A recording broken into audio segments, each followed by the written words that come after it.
se forma a la tercera semana de vida del embrión, ¿ya? A la tercera semana. Nos vamos a ubicar primero un poquito en este dibujito. Todo esto es el disco embrionario, ¿sí?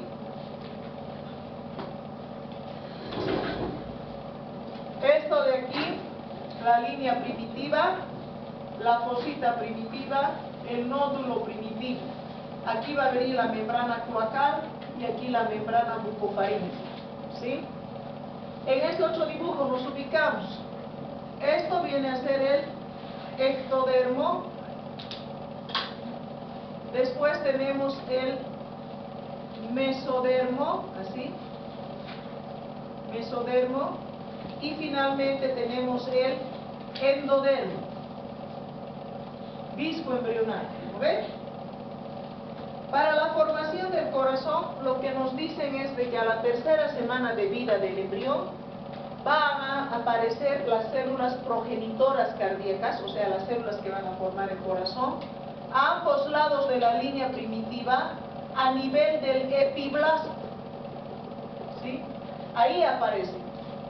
Y una vez que aparecieron estas células progenitoras cardíacas a ambos lados de la línea primitiva, a nivel del epiblasto, van a empezar a proliferar hacia la parte cefálica del embrión, dirigiéndose, les dicen, hacia la parte rostral de la membrana bucofaríngea, o sea, acerca a lo que va a ser la boca. Por eso que nos dicen de inicio que el corazón se estaría formando cerca a la boca. Después vamos a ver cómo, desde la ubicación que tiene cerca a la boca, va a pasar a la región cervical y finalmente al tórax, como lo tenemos definitivamente, ¿sí? Ubicándonos en este otro dibujo, esas células progenitoras cardíacas estarían ubicadas aquí, donde van a dar lugar a la formación de unos islotes sanguíneos. Y a ese mismo nivel van a aparecer otras células que son mioblastos, ¿ya? Una vez que ha sucedido eso, nos dicen que los islotes sanguíneos van a proliferar y van a formar una estructura en un tubo en forma de herradura, que por dentro se va a revestir de endotelio y así se va a conformar la capa más interna del corazón, que es el endocardio. Entonces, el endocardio estaría siendo formado por estos islotes sanguíneos que han formado esta especie de tubo en forma de herradura y que se ha revestido de endotelio y ha terminado formando el endocardio. ¿Está claro? Después, ¿qué sucede?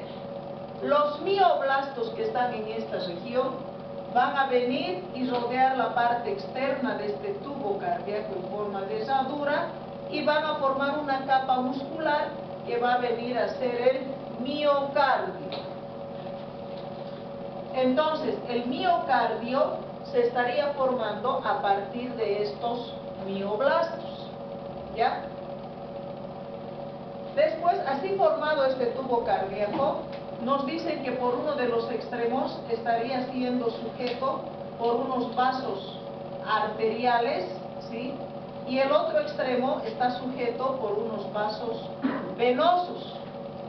Y aquí nos dicen que las células mesoteliales provenientes de los senos venosos van a proliferar y van a formar una otra capa en la parte externa de este tubo cardíaco, que vendría a ser el pericardio.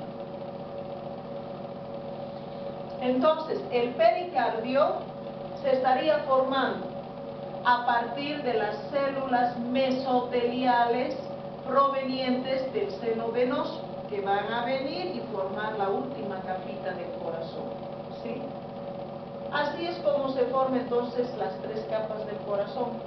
Todo eso está sucediendo aquí. Entonces aquí ya se ha formado el corazón así, en forma de herradura. Por eso le dicen a esa región campo cardiogénico. Ahora, si ustedes se fijan, aquí ¿qué estructura estaría? La cavidad intraembrionaria, ¿no ven? Ahora, esa cavidad intraembrionaria va a venir y va a formar la cavidad pericárdica del corazón. ¿Ya? Por otro lado, se me olvidaba, por fuera del corazón, a nivel del pericardio, ustedes van a ver unos vasos sanguíneos que son los vasos coronarios, ¿no es cierto? Nos dicen que los vasos coronarios se van a formar a partir del pericardio. Del mismo pericardio se va a formar vasos coronarios. ¿Ya? Y este corazón así formado va a estar dentro de una cavidad, que es la cavidad pericárdica, que se va a formar a partir de la cavidad intraembrionaria. ¿Ya? ¿Está claro hasta aquí? ¿Sí? Así formado el tubo cardíaco, que les decía, sostenido por sus vasos arteriales y venosos, van a ver en este dibujito ahora, aquí fíjense, el corazón, como pueden ver en este dibujo, de inicio se está formando aquí, vean, ahí están los islotes sanguíneos que van a formar, ahí se ha formado el corazón, ¿verdad? Todo esto de aquí es el embrioncito, aquí está su ojito. Entonces vean dónde se está formando el corazón de inicio, cerca a la boca, ¿verdad? Después, ¿qué sucede? Que este embrioncito se está plegando en sentido céfalo-caudal y lateral, y en ese momento de plegamiento que ha sufrido, además se está cerrando, justo está coincidiendo con el cierre del neuroporo anterior, posterior. ¿Se acuerdan? Que se formó el tubo neural y quedó abierto esta parte que era el neuroporo anterior, y justo esta etapa coincide con el cierre del neuroporo anterior, la formación de las vesículas cerebrales, y esta parte crece rápidamente. Ese crecimiento rápido tracciona la membrana bucofaringe hacia adelante y el corazón pasa hacia la región cervical y finalmente al tórax. Entonces, el corazón de lo que estaba cerca a la boca, ¿sí?, cambia de posición al tórax por dos motivos. Uno de ellos, por el plegamiento céfalo-caudal y lateral del embrión, y otro por el cierre del neuroporo anterior y crecimiento rápido de la parte cefálica del embrión. Esas dos cosas hacen entonces que el corazón pase de lo que estaba cerca a la boca, pase hasta el tórax. ¿Ya? De ahí que aquí, fíjense, cuando está todavía extendido el embrión, el corazón se ha formado cerca a la boca. Pero a medida que se va plegando, hasta que al final ya está completamente plegadito, fíjense, aquí está el corazoncito en forma de herradura. ¿Dónde está? A nivel del tórax, ¿sí? Entonces ha cambiado de posición. Por eso en patología cardíaca, ¿hay alguno que esté haciendo ectopía cardíaca o no? Para la presentación de temas, ¿no? Sería bueno que alguno haga ese tema, es muy interesante. Van a encontrar, ¿qué quiere decir ectopía cardíaca? Ectopía quiere decir fuera de lugar, ¿sí? De ahí que van a encontrar ectopía cardíaca donde el corazón está aquí, en el cuello, o donde el corazón está entre el cuello y el tórax, o donde el corazón está fuera del tórax, o se ha ido tan abajo que está entre el tórax y el abdomen, ¿no? Entonces es una ectopía cardíaca, está fuera de su lugar. ¿Por qué tiene esas presentaciones? Porque justamente es que este corazón se quedó en determinado lugar durante su trayecto de descenso de lo que estaba cerca a la boca hasta el tórax. Por eso tenemos distintas ubicaciones del corazón ectópico, ¿sí? Una vez que ha sucedido esto, el corazoncito formado como un tubo cardíaco decimos, ¿no ve? ¿Por qué decimos el tubo cardíaco? Por eso, porque realmente es como un tubo, de inicio es como un tubo. Este tubo cardíaco está sostenido, les decía, por uno de sus extremos por vasos arteriales. Por el otro extremo está sostenido por vasos venosos, ¿sí? Resulta que este tubo cardíaco va a sufrir una especie de rotación, donde esta parte superior va a ir hacia abajo y hacia la izquierda, y esta parte inferior va a ir hacia arriba y hacia la derecha.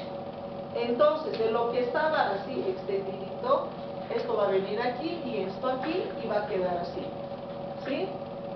Entonces ha habido esa especie de rotación donde la parte superior se va hacia abajo y hacia la izquierda y la inferior hacia arriba y hacia la derecha, y queda así definitivamente formado el corazón, ¿ya? Una vez así formado el corazón, préndemelo la luz, por favor. Vamos a ver que esquemáticamente el corazón estaría formado nada más que por una aurícula, un ventrículo y un agujero aurículo-ventricular, donde vamos a encontrar la almohadilla endocárdica superior, almohadilla endocárdica inferior y las almohadillas endocárdicas laterales. ¿Listo? De inicio es así. Tiene una sola aurícula, un solo ventrículo y un solo agujero aurículo-ventricular. Y después se va a empezar a tabicar. ¿Qué quiere decir esto? Que la aurícula se va a dividir en dos, el agujero auriculoventricular también y el ventrículo también. ¿Cómo sucede esto? Primero vamos a ver la tabicación de las aurículas. Para la tabicación de las aurículas, lo primero que aparece es un tabique del techo de la aurícula que se va a dirigir hacia la almohadilla endocárdica superior. Los tabiques le vamos a denominar septum. Septum. ¿Y cómo es el primer tabique en aparecer? Septum primum. ¿Listo? Septum primum. Fíjense que este septum primum no ha dividido completamente la aurícula, sino que ha ido hasta cierta parte y aquí hay un agujero que se ha formado, ¿no es cierto? Los agujeros, como en este caso aquí, vamos a denominar ostium. ¿Cómo es el primero que se ha formado? Ostium primum. Ostium primum. Entonces, el ostium primum se encuentra entre el septum primum y la almohadilla endocárdica superior. ¿Está claro? Ahora, ¿qué ocurre después de esto? Ocurre que las células de la almohadilla endocárdica superior van a empezar a proliferar y van a cerrar este agujero. Pero mientras eso ocurre, en la parte superior, este septum primum empieza a recibir varias perforaciones que después se unen y forman un solo agujero, que vendría a ser el ostium secundum, porque es el segundo en aparecer. Ostium secundum. Entonces, el ostium secundum se encuentra entre la porción superior e inferior del septum primum. ¿Estamos de acuerdo? Ostium secundum entonces se encuentra entre la porción superior e inferior del septum primum. ¿Qué ocurre después? Aparece otro tabique del techo de la aurícula que les dicen que se une con las válvulas venosas y que además se une con el septum spurium y forma un solo tabique que se llama septum secundum. Septum secundum. Ahora fíjense que entre el septum secundum y la porción inferior del septum primum se forma otro agujero, el agujero oval. Lleno de agujeros ese corazón, ¿no? Agujero oval. Entonces, el agujero oval se estaría encontrando entre el septum secundum y la porción inferior del septum primum. De ahí que nos dice que esta porción inferior del septum primum actuaría como válvula del agujero oval, porque abre, cierra, válvula. Entonces, la válvula del agujero oval está dado por el septum primum, porción inferior del septum primum. Y así es como queda hasta el momento del nacimiento. Cuando el bebé nace, empieza a respirar, se restablece toda la circulación, la sangre se llena aquí a nivel de esta aurícula. Ese llenado de sangre va a aumentar la presión, ¿sí? Y cuando aumenta esta presión, empuja este septum primum hacia el septum secundum, ahí, y se juntan los dos, y de esa forma se cierra completamente la aurícula, ¿sí? Ahí es donde termina la tabicación de la aurícula, en el momento del nacimiento, cuando se cierra el agujero oval. Y nada más de tabicación de la aurícula. ¿Está bien o una repasadita? ¿Sí? ¿Está bien? Ya.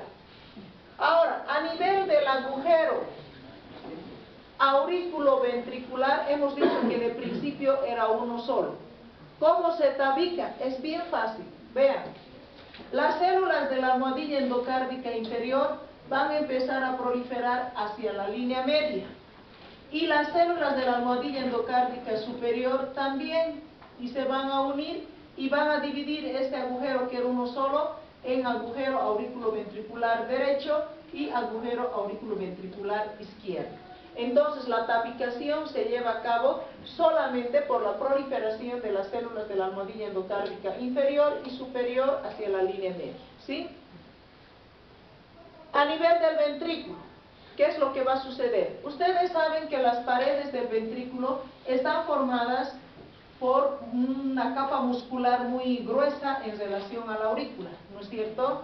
Entonces aquí nos dicen que las células de las paredes del ventrículo van a empezar a proliferar hacia la línea media y van a formar un tabique. La porción muscular del tabique interventricular. De principio hay todavía una comunicación entre los ventrículos, ¿no es cierto? ¿Qué sucede después? Que a partir de la almohadilla endocárdica inferior, sus células proliferan y se dirigen hacia el tabique muscular y terminan dividiendo el ventrículo en dos, ventrículo derecho y ventrículo izquierdo. Esta porción va a ser la porción membranosa del tabique interventricular, lo que significa que el tabique interventricular tiene dos porciones, una porción muscular proveniente de las paredes del ventrículo y una porción membranosa proveniente de la almohadilla endocárdica inferior, ¿ya? Y nada más que eso. A eso se refiere la tabicación del corazón. Y finalmente, para terminar, nos están hablando de los cambios circulatorios que se van a producir en el momento del nacimiento. ¿Cuáles serían estos cambios circulatorios? 1. La obliteración de las arterias umbilicales. 2. La obliteración de las venas umbilicales. 3. La obliteración del conducto arterioso. Y 4. El cierre del agujero oval que ya les he comentado. Ahora, hablando de la obliteración de la arteria umbilical, hagamos de cuenta que así está la arteria umbilical. En anatomía les han debido explicar que cuando nosotros hablamos de alguna estructura que está cerca al cuerpo, decimos proximal, y esta parte alejada, distal, ¿no ves? Por eso que aquí les están diciendo, cuando se produce la obliteración de la arteria umbilical, la parte proximal de esta arteria va a formar la arteria vesical superior y la parte distal los ligamentos umbilicales medios. Entonces, la parte proximal de esta obliteración va a formar la arteria vesical superior y la parte distal va a formar los ligamentos umbilicales medios. Ya, umbilicales medios. La obliteración de lo que viene a ser la vena umbilical va a formar el ligamento redondo del hígado. En anatomía seguramente les van a hablar del ligamento redondo del hígado, ya saben de dónde se forma, por la obliteración de la vena umbilical, ¿sí? Y la obliteración del conducto arterioso va a formar el ligamento arterioso.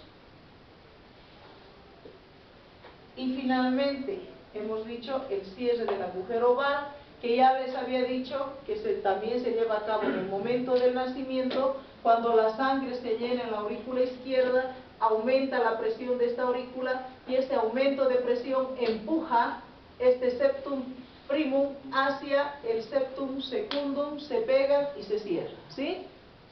Entonces, esos serían los cambios que se llevan a cabo en el momento del nacimiento. Son cambios circulatorios en el momento del nacimiento.